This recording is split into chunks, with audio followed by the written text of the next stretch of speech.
Sir, yung pong sinasabi ninyo na intensity, no? 8.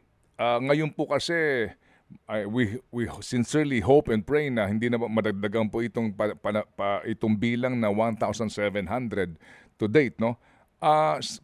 Kapag yan po ang nangyari sa atin, meron na kayong binabanggit po ng mga estimates?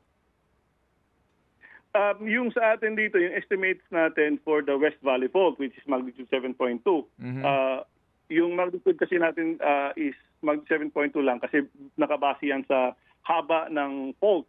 So the West Valley Fault is more than 100 kilometers, is capable of generating magnitude 7.2. And yung estimates natin for buildings, residential buildings for example, around 13% would sustain heavy damage.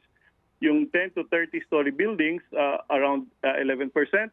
And yung 30 to 60 story buildings would 2% would again sustain heavy damage. Now, when it comes to casualties, around 33,000 ang estimated natin na magiging casualty if there's a magnitude 7.2 earthquake, and yung injured around 100,000. So yung casualty natin madagdagan pa yan kung yung injured natin, which is 100,000, ay hindi maagapan. Meron din tayong additional deaths by fire na umaabot ng estimates natin is around 18,000. You're talking about what areas here, sir? I'm talking about the fault, the earthquake that will be generated by the West Valley Fault, which transects Metro Manila.